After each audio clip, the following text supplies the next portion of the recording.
এখানে একটাই supreme court, একটাই হাইকোর্ট। অসংখ্য মানুষ বিচারের প্রত্যাশা এখানে আসেন এবং অনেক সময় তাদেরকে থাকতে হয়, অনেক সময়।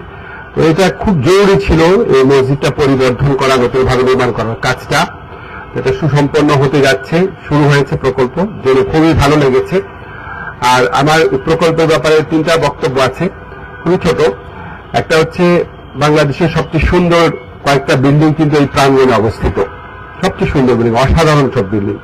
তো আমাদের যে প্রধান বিচারপতি আছেন ডক্টর সৈয়দ রিফাত আহমেদ, অত্যন্ত স্ট্রং রুচিবোধ সম্পন্ন মানুষ। আমি রিফাত ভাইয়ের কাছে অনুরোধ করব এই মসজিদের যে স্থাপনাটা এটা যেন সুপ্রিম কোর্টের সাথে সামঞ্জস্যপূর্ণ হয়।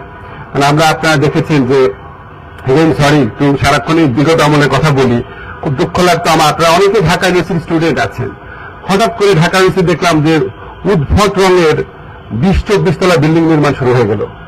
আমি খোলা রোডে থাকি, দেখেন কি কুৎসিত কয়েকটা বিল্ডিং ওখানে তোলা হয়েছে, একদম যায় না, ঢাকা ইউনিভার্সিটির সাথে যায় না বিল্ডিং গুলা। তো আমি একটা রিকোয়েস্ট করবো প্রধান বিচারপতি বড় ভাই, আপনি একটু লক্ষ্য রাখবেন এই বিল্ডিংটার যে স্থাপনাটা এটা যেন সুপ্রিম কোর্টের সাথে সামঞ্জস্যপূর্ণ হয়, দেখতে যেন বেখাপ্পা না লাগে। এটা একটা ইয়ে থাকবে, অনুরোধ থাকবে। সেকেন্ড হচ্ছে আমাদের এখানে খালিদ ভাই আছেন, উনি আমাকে অনেক ভালো জানেন।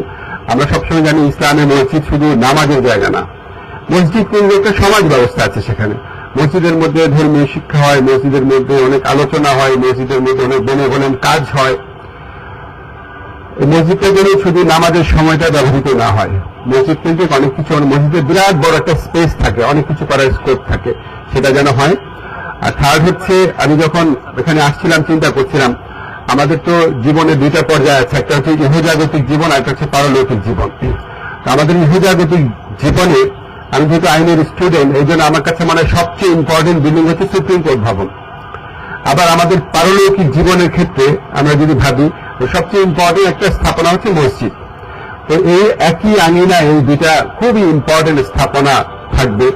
তো আমার শুধু আশা থাকবে এই আঙিনায় যখন, এই কম্পাউন্ডে যখন একটা মানুষ ঢুকবে, যখন বের হয়ে যাবে, ওনার যেন মনে শান্তি থাকে, উনি ন্যায় বিচার পেয়েছেন এবং একটা উপযুক্ত প্রতিকার পেয়েছেন, ওরকম একটা মনোভাব নিয়ে, ওরকম একটা সান্ত্বনা নিয়ে যেন ওনারা ফেরত দিতে পারেন।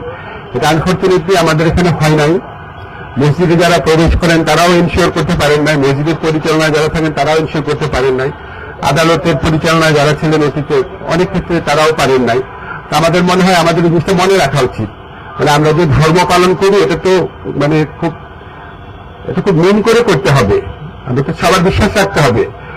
একই যারা মনে করেন আমরা মুসলমান বা আমরা হিন্দু বা আমরা খ্রিস্টান, আমরা যদি অন্তর থেকে ধর্ম বিশ্বাস করি, আমাদের তো ভাবতে হবে যে কিছুদিন পর আমরা অনন্ত একটা জীবনে প্রবেশ করব, সেখানে সবকিছুর উত্তর দিতে হবে, সবকিছুর উত্তর দিতে হবে। এবং আমি যতদিন ধর্ম জানি সবচেয়ে বড় পাপের একটা হচ্ছে বেইনসাফি।